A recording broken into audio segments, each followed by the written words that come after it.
Okay, so hi guys, today we are going to do time of supply for services. In previous video we have done time of supply for goods. तो अभी हम लोग देखते हैं time of supply for services.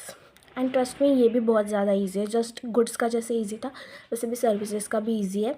Just in case if you didn't watch that one तो वो भी जाके देख लेना, वो भी ईजी सा ही है. ओके, तो ये गुड्स का है. हमने क्वेश्चंस भी कर लिए गुड्स के. एंड ओके सो हम सर्विसेज पे आते हैं. अभी सर्विसेज में ना अगेन आप लोगों को आरसीएम का पूछ ही नहीं रहे एग्ज़ाम में, तो हम लोग उसके ऊपर फोकस ही नहीं करेंगे. हम लोग सिर्फ एफसीएम का देखेंगे. तो एफसीएम के केस में you have to ask one question to yourself in exam. जब आप लोग चेक कर रहे हो टाइम ऑफ सप्लाई, तो वो क्वेश्चन क्या होगा कि invoice within time limit raised हो चुका है या फिर नहीं हो चुका है. एंड अभी टाइम लिमिट क्या है, तो टाइम लिमिट ये है for normal businesses is 30 days का है टाइम लिमिट. और अगर कोई बैंक है या फिर एनबीएफसीज़ है या फिर फाइनेंशियल इंस्टीट्यूशंस है, उनके लिए 45 डेज़ का टाइम लिमिट है. सो मतलब आज अगर हमने सर्विस दी तो आज से लेके within 30 days invoice raised हो जाना चाहिए. और अगर invoice within 30 days raise हो चुका है तो हम लोग आएंगे हमारे ये जो येस वाला पार्ट है वहाँ पे, और ये दो डेट्स चेक करेंगे जो कि होगी डेट ऑफ इनवॉइस और डेट ऑफ पेमेंट. बट अगर invoice within 30 days issue नहीं हुआ है फॉर नॉर्मल बिजनेसेस और 45 डेज़ फॉर अदर जो कि एनबीएफसीज़ है, बैंक्स है और एफआई है, मतलब फाइनेंशियल इंस्टीट्यूशंस है उनके लिए, तो हम लोग देखेंगे डेट ऑफ पेमेंट तो दोनों जगह पे सेम ही रहेगा. बट अभी invoice within time limit तो रेज हुआ ही नहीं है, तो इनवॉइस को छोड़ दो. इनवॉइस की जगह पे हम लोग देखेंगे कि हमने किस दिन पे सर्विस रेंडर्ड की थी, मतलब the date of provision of service, जिस दिन पे हमने सर्विस सप्लाई की थी वो डेट, और पेमेंट की date whichever is earlier. See मतलब अगर इनवॉइस हम मतलब इनवॉइस अगर हमने टाइम लिमिट में रेज कर दिया तो हम लोग इनवॉइस की डेट चेक करेंगे एंड पेमेंट की डेट चेक करेंगे. विच एवर इज़ अर्लियर होगा वो हमारा आंसर आएगा. बट अगर हमने within time limit invoice raise नहीं हुआ है, ओके, तो हम लोग जाएंगे नो वाले पार्ट पर, मतलब ये वाले पार्ट पर, और हम लोग देखेंगे कि date of provision of service, क्योंकि इनवॉइस तो अब हमने रेस किया ही नहीं है तो इनवॉइस की डेट को हम लोग इग्नोर करेंगे पूरा. And date of provision of service and date of payment, ये दो डेट्स में जो भी अर्लियर है वो हम लोग करेंगे. So I hope you got the point कि क्या क्या चेक करना है. पहले जाके देखना है हमें कि टाइम लिमिट में इनवॉइस इशू हुआ है या नहीं. टाइम लिमिट क्या है, 30 डेज़. विद इन 30 डेज़ हमें वो कैलकुलेट करना है. प्लीज़ ये 30 डेज़ वाला कैलकुलेशन ढंग से करना.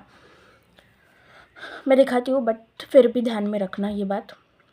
एंड अगर आंसर येस आता है निकल के तो डेट ऑफ इनवॉइस और डेट ऑफ पेमेंट दोनों जगह पे कॉमन है. ओके, फिर हम लोग जाएंगे, अगर टाइम लिमिट में इनवॉइस रेज हुआ नहीं है तो हम लोग देखेंगे the date of provision of service और डेट ऑफ पेमेंट.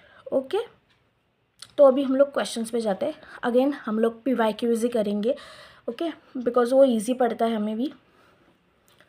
तो अप्रैल 2024 में 10 मार्क्स का आया था. Okay, so we have a question, date of supply of service दिया है, डेट ऑफ इनवॉइस दिया है और date of receipt of payment दिया है.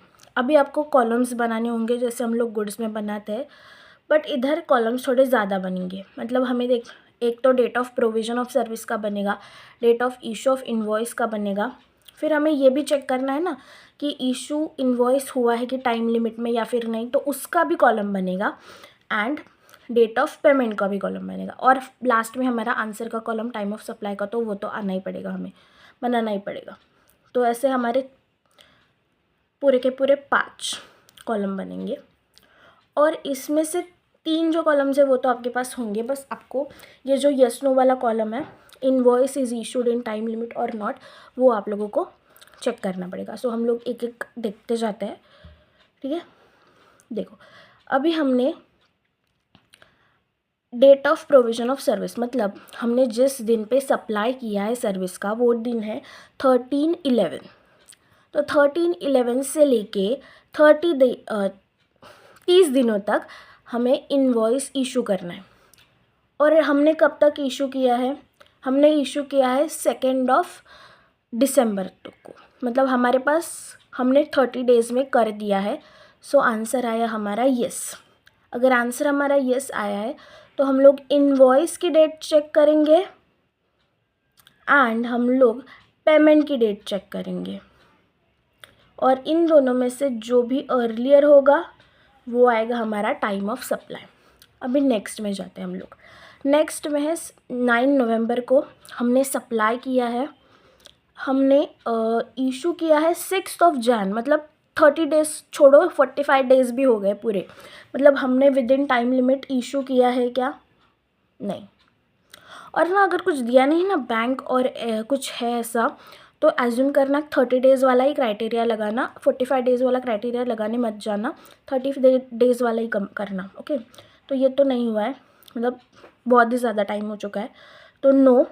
तो हम ये इशू वाली जो डेट है उसको करेंगे इग्नोर, और हम लोग देखेंगे date of provision of service और date of payment of service में से जो भी अर्लियर है वो आएगा, ओके। और ना कभी कभी ऐसा भी हो सकता है कि पेमेंट भी अर्लियर होगा, तो ऐसा मत अज्यूम करना कि अगर ये आंसर नो आता है तो सीधा date of provision of services लिखेंगे। नहीं, कभी कभी आंसर आता है। देखो इसमें देखो विद इन टाइम लिमिट तो 26 दिसंबर को किया है सप्लाई ऑफ सर्विस, और 30 दिसंबर को दे दिया है, मतलब विद इन टाइम लिमिट है। बट आंसर देखो पेमेंट बहुत ज़्यादा पहले हो चुका है, तो इसलिए सारी की सारी डेट्स चेक करना और जो अर्लियर वही लेना।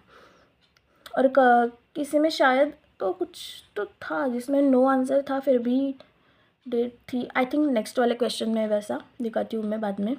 तो हमें वही करना है, हर एक क्वेश्चन के लिए आप लोगों को देखना है विद इन 30 डेज़ और नॉट।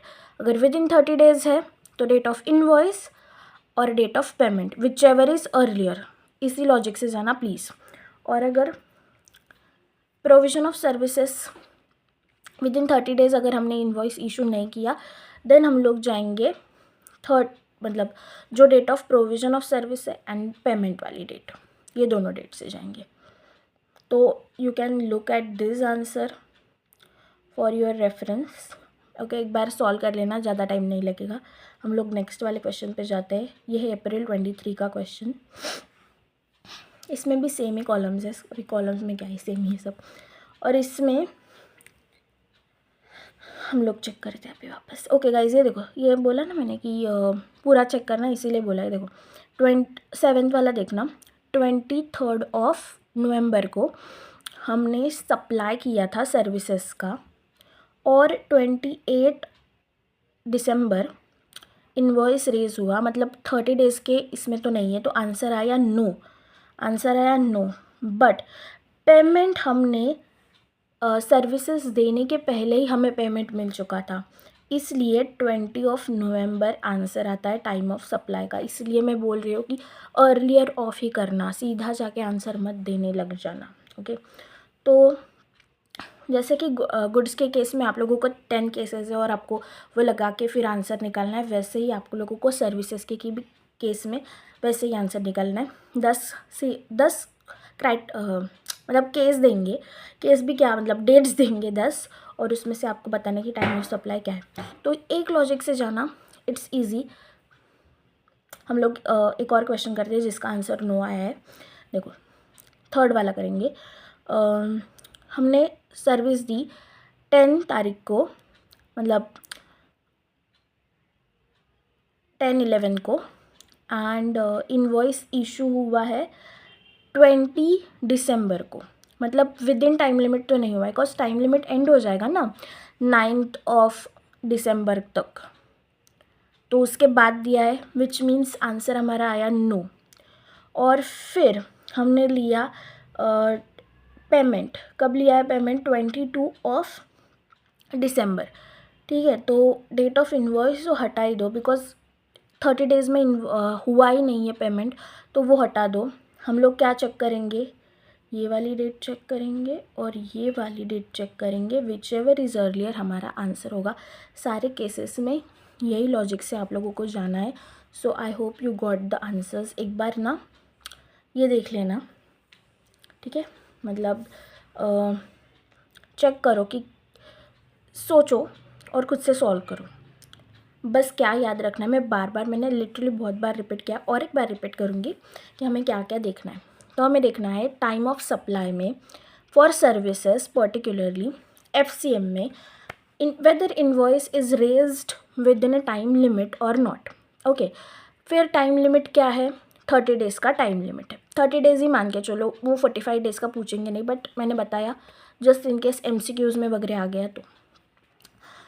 ओके, यस, अगर टाइम लिमिट में इनवॉइस इशू हुआ है, यस, तो हम लोग डेट ऑफ इनवॉइस को पकड़ेंगे, उसको इम्पोर्टेंस देंगे। अदरवाइज डेट ऑफ इनवॉइस को बोलेंगे निकल। ओके, डेट ऑफ इनवॉइस और डेट ऑफ पेमेंट।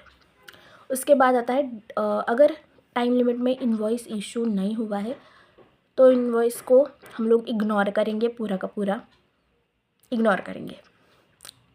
ओके,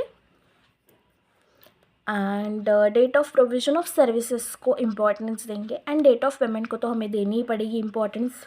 भाई पैसे मिल रहे हैं, उसको तो इम्पोर्टेंस दोगे।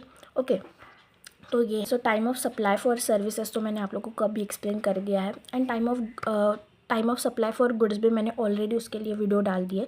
सो आप लोग भी वो जाके एक बार चेक कर लेना। वो ईजी भी है और ये भी ईजी है, जो आप लोगों को सही लगे वो कर लेना एग्ज़ाम के लिए। And if you really like this video then like the video, and also in comment section जाके मुझे प्लीज़ बताना। It's actually way of motivation for me. So make sure that you like the video, subscribe the channel, and thank you so much guys. All the best for your exams. Thank you so much.